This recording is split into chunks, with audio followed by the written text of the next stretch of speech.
You, of course, were very close to Prime Minister Abe before, during, after his two separate stints in office.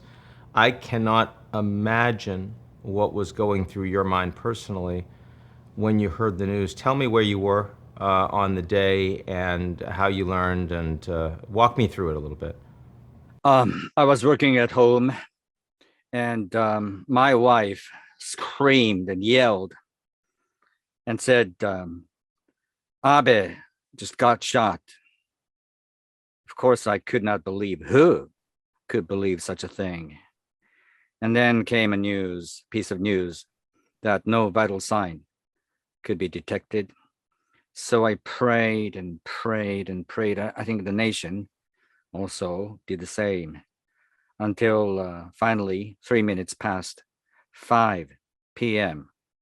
Japan time, we heard that Prime Minister Abe had just passed away. I was filled with a lot of different emotions all at the same time.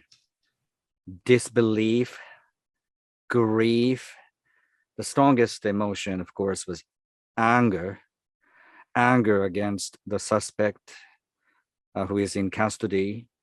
The next day, Shinzo Abe's wife, Akie, with her husband's body, came back to Tokyo's residence, and I was there. And the former First Lady, Akie, appeared apparently devastated. I don't think she was able to shed any more drop of tears. And this evening, Tokyo time, they had the first farewell ceremony. Well, it's called spending night with the deceased.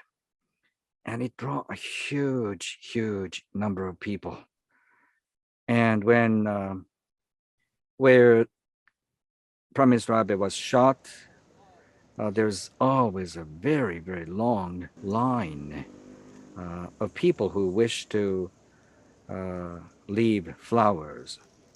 I mean, this is, so alien to Japanese society. You've had entire years where there's been no deadly gun violence, the entire nation, and then suddenly the most important, the longest serving prime minister in Japanese history gunned down and killed. I mean, it's like it's another planet all of a sudden. I'm wondering how you think the nation can process this, right? In the United States, it's thoughts and prayers, it's outrage, you move on to the next cycle. In Japan, it couldn't be farther from that. So I'd like you to share your thoughts on that issue. And it's too early for me to actually chew and digest what happened. But at the same time, I don't think this is a tip of any iceberg, because it's such an isolated incident. The suspect is such an isolated individual who had very few friends himself. And he was monomaniac on a lot of things, one of which was to manufacture homemade guns. Who could prevent such an individual from resorting to unspeakable acts like that? Certainly, the police may deserve accusations, because not many members of the police, it looks, were looking behind the prime minister. So one of them or two of them should have taken a close look at what was going on behind the scene, behind the Prime Minister Abe speaking.